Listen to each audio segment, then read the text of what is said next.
Boa tarde, pessoal, como é que vocês estão? Vocês já perceberam aqui que esse não é um vídeo comum, não está no mesmo formato que a gente normalmente faz. Eu estou testando aqui esse novo formato, que basicamente são vídeos que eu posso falar sobre notícias, sobre acontecimentos da semana e que eu consigo gravar rapidamente aqui com áudio no celular, e aí depois eu só faço a edição, coloco essas imagenzinhas aí que vocês estão vendo de fundo pra gente ir passando pelas informações e assim, sem perder nenhum tempo. Nada mais justo do que gravar esse primeiro vídeo nesse novo formato, comentando sobre toda essa discussão sobre a escala 6x1 e a PEC de autoria da deputada Erika Hilton, do PSOL. Eu vou tentar trazer aqui os meus argumentos através de estudos que eu fui selecionando e se você discordar de algo, sinta-se livre para comentar, porém tenha também estudos e autores embasando os seus argumentos. Show de bola? No final do vídeo eu vou resumir todos os tópicos ali em pontos, legal, pá, e possivelmente exprimir um pouquinho de opinião baseada em toda a discussão que a gente trouxe no vídeo de hoje. Vamos começar então falando sobre como que é a situação atual da legislação brasileira e como que a PEC pretende mudar esse texto. Hoje, a CLT estabelece um limite de 8 horas diárias e 44 horas semanais para o trabalhador que adere a esse modelo. A proposta apresentada pela deputada sugere reduzir essa jornada semanal para 36 horas sem diminuição de salário e instituir a jornada 4x3 como novo padrão. Empresas com funções que trabalham no 5x2, por exemplo, poderiam continuar operando normalmente nesse modelo, mas teriam que reajustar a jornada para dentro das 36 horas semanais, ou seja, seriam 5 dias de trabalho com 7 horas e 12 minutos por dia no máximo, enquanto a jornada 6x1 se tornaria praticamente impraticável na maioria dos casos. Por mais que ela não se torne exatamente ilegal, ficaria bem difícil implementar ela. E aqui vamos colocar o primeiro adendo que, sem dizer se é bom ou ruim, a atitude de diminuir as horas trabalhadas numa semana e manter o mesmo salário é uma medida expansionista. Ela aumenta a disponibilidade de dinheiro na mão do trabalhador, que pode consumir mais e, por consequência, pressionar a inflação para cima.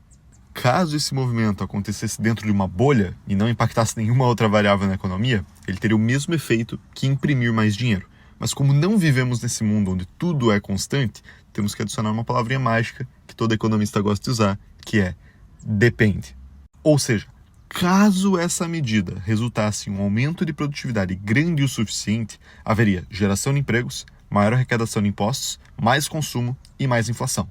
Em contrapartida, caso o aumento dos custos para a empresa não seja compensado por esse aumento suficiente de produtividade, isso poderia resultar em maior desemprego, menos consumo, menos arrecadação tributária, menor crescimento ou até mesmo diminuição do PIB. Mesmo que no curtíssimo prazo aconteça uma melhora no poder de compra ali do trabalhador, o equilíbrio desse sistema vai tender a reverter os menores lucros que as empresas vão levar em menos incentivo para contratações e possivelmente gerar desemprego, prejudicando no final das contas o poder de compra do trabalhador. E aqui eu acho que já deu para perceber que mora um ponto extremamente importante nessa discussão, que existe uma diferença relevante entre falar de nível de produto ou nível de produtividade de uma economia. Vamos supor aqui um trabalhador que produz 10 carrinhos de bombeiro por dia. Ele trabalha 24 dias no mês, de 4 semanas, na escala 6x1. O nível de produtividade dele é 10 carrinhos por dia. E o nível de produto gerado por ele é 240 carrinhos por mês, correto? Se ele começar a trabalhar na escala 4x3, ou seja, em vez de trabalhar 24 dias nesse mês, ele vai trabalhar 16. E, por causa disso, passar a produzir 200 carrinhos por mês, ele diminuiu o nível de produção de 240 para 200. Mas, em contrapartida, aumentou a sua produtividade de 10 carrinhos por dia para 12,5 carrinhos por dia. O nível de produto ficou menor e o nível de produtividade ficou maior. E sendo bem sincero, é aqui que eu enxergo que realmente mora o núcleo dessa discussão, que eu não vi até agora na internet ninguém evidenciando.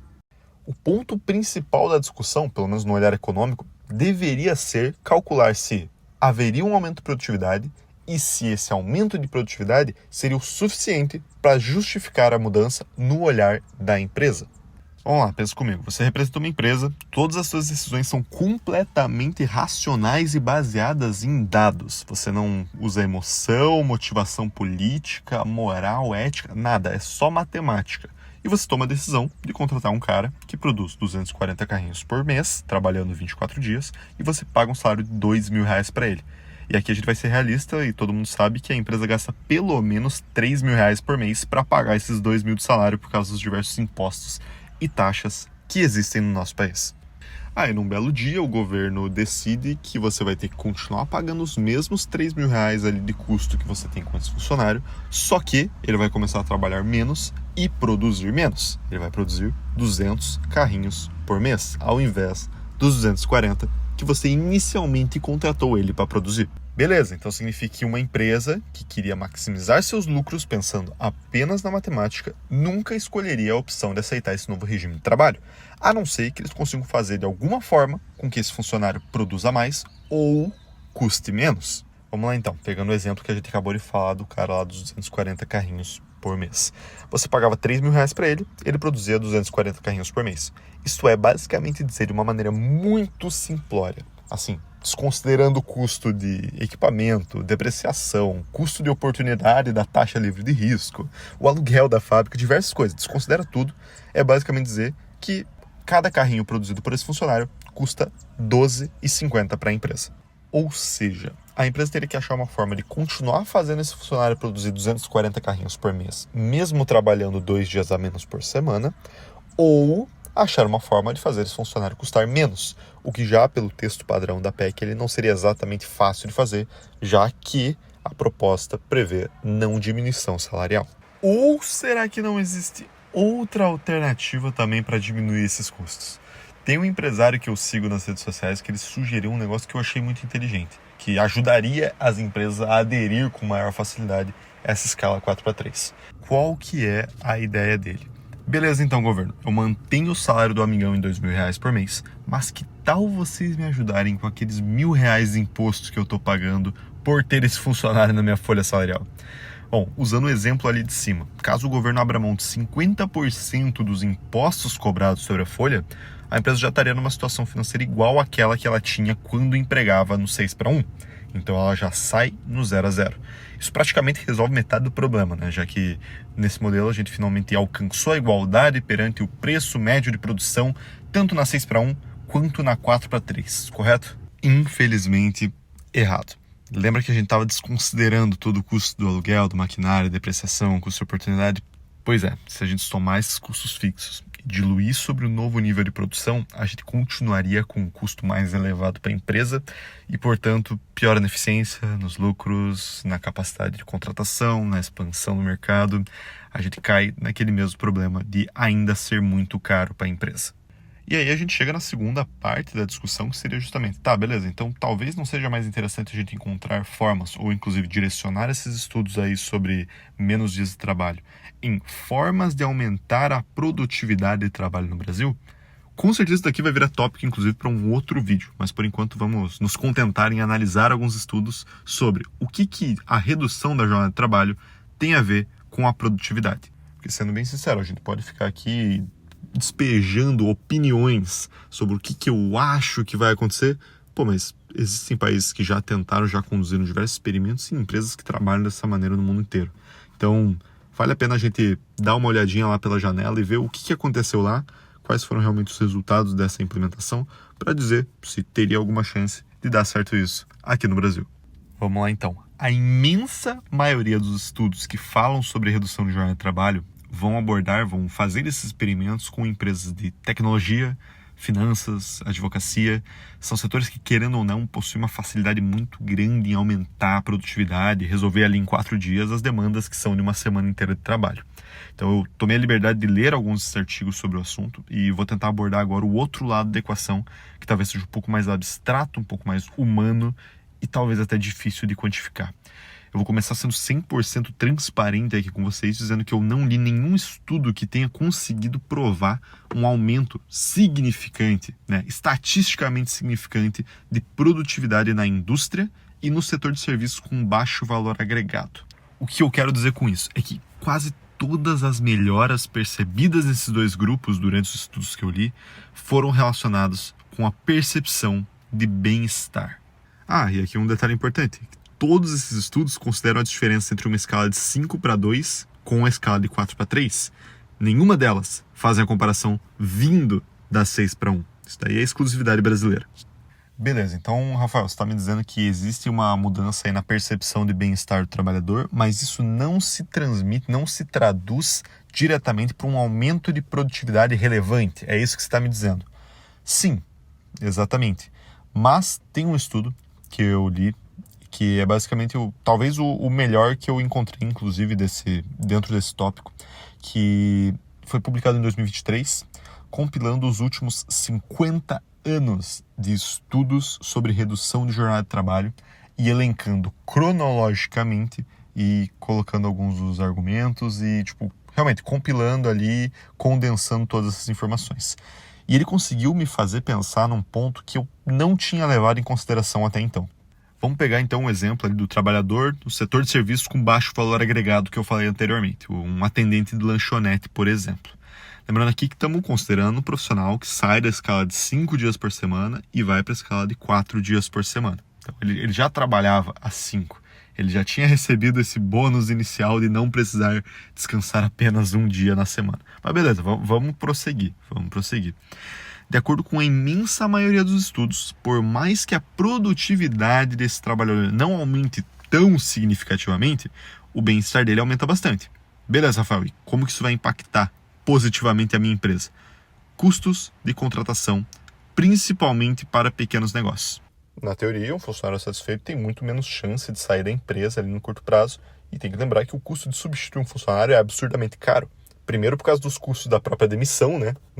Pegando o exemplo brasileiro, cara, é multa da FGTS, férias e 13º proporcionais. Existem muitas coisas ali que envolvem a demissão do funcionário. E depois por causa do custo do recrutamento e do treinamento desse novo empregado, que para uma pequena empresa muitas vezes custa ali o tempo de funcionários mais experientes, diminui a produtividade da equipe como um todo ali enquanto o funcionário não estiver operando 100%. É uma dor de cabeça para todo mundo. E, de acordo com esses últimos 50 anos de estudos, desde 1971, compensa. O fato de você diminuir os custos de contratação e demissão dos funcionários compensa a perda de produção de um dia a menos de trabalho por semana. Lembrando, mais uma vez, que todos esses estudos estão falando da redução de 5 para 2 para 4 para 3. Tá, beleza. Argumentos para um lado, argumentos para o outro, matemática aqui, matemática ali. Vamos condensar toda essa discussão em tópicos e possivelmente deixar clara a minha posição sobre esse assunto. E vamos começar dizendo aqui que todos os artigos que eu encontrei em inglês argumentando a favor da extinção da jornada de 6 dias por semana são datados do século passado. Ou seja, não é nenhuma novidade, não é coisa dessa geração e aparentemente é um assunto que já está resolvido lá fora. Sim, eu sou a favor da extinção da jornada 6x1. Inclusive, tem um artigo muito interessante ali de 1940 e poucos, que fala sobre a transição da Inglaterra do modelo 6x1 para o modelo 5x2 nas indústrias, nas fábricas, e compara esse movimento com o que aconteceu na União Soviética, que trabalhou no 6x1 por muito mais tempo.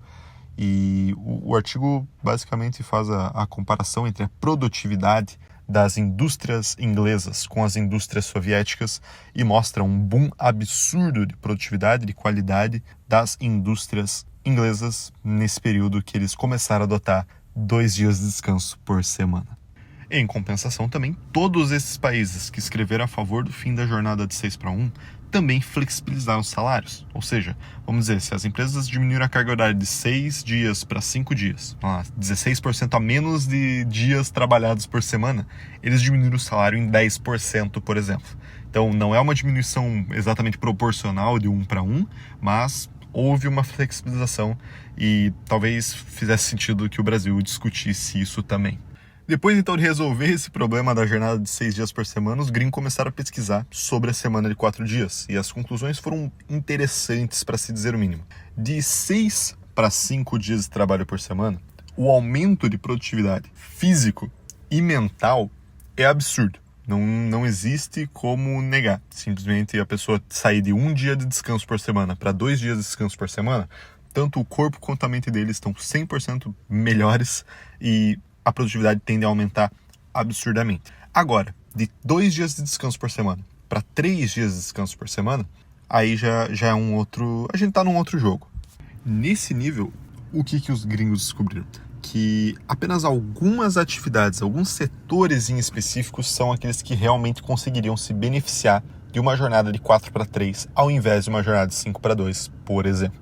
E esses setores são os setores de alto valor agregado, aquele que a gente até chegou a falar um pouquinho ali no meio do vídeo, mas são basicamente setores que possuem uma grande demanda de energia mental, não tanto físico, ou que o trabalhador precisa de algum nível de treinamento ou especialização para realizar a atividade. Então isso vai abranger desde do advogado, do bancário, até um técnico de eletrônica, um torneiro mecânico, por exemplo, são profissões que se beneficiariam de um dia a mais de descanso. Ou seja, então, resumindo tudo isso, todos os setores se beneficiaram de sair de um dia de folga para 2 dias de folga.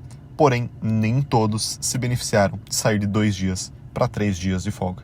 E assim, se você chegou até aqui no vídeo, eu não precisaria estar falando isso, mas eu vou falar mesmo assim para deixar 100% claro, para deixar registrado aqui na internet. Só porque aquele trabalhador em específico da lanchonete não vai estar trabalhando naquele dia, não significa que a lanchonete vai estar fechada. Porque existe um negócio mágico chamado turnos, em que você pode trabalhar no dia que alguém está folgando e essa pessoa pode trabalhar no dia que você está folgando.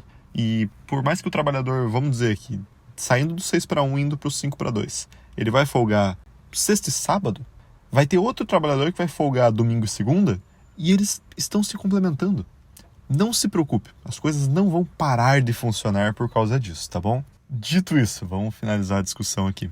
Eu acho que com certeza ainda existem muitos pontos a serem pontuados e a serem modificados no texto dessa PEC antes que ela possa ser aprovada. Eu sou super a favor de finalizar todo esse negócio do 6/1, porém o 4/3 institucionalizado e as 36 horas limites semanais talvez não sejam o caminho para isso, ainda mais mantendo o mesmo nível de salário. Isso realmente poderia trazer um problema muito grave para principalmente empresas pequenas, tá bom? Então, há muito ainda que ser discutido, a gente tem muitas perguntas se abrem, mas é muito bom que esse tema esteja sendo discutido, que a gente possa participar do debate, que, como deu para ver, internacionalmente falando, já está sendo discutido há mais de década. Então, acho legal a gente entrar nesse debate, levantar perguntas. E se vocês tiverem aí opiniões, coisas para comentar sobre esse tema, talvez alguma coisa que eu esqueci de pontuar, o objetivo desse vídeo era ser mais curto. Eu não tenho ideia de quanto tempo que ele deu aqui enquanto eu estou gravando, mas eu espero que ele tenha sido minimamente curto, mas com certeza eu deixei muita coisa passar. Então, se quiserem contribuir aí, fomentar a discussão, estarei super aberto para discutir com vocês nos comentários. E é isso, pessoal. Se gostaram desse novo formato, deem aí um comentário também, deem um toque dizendo se ficou legal ou não. E eu espero todos vocês na próxima semana. Um grande abraço e até lá.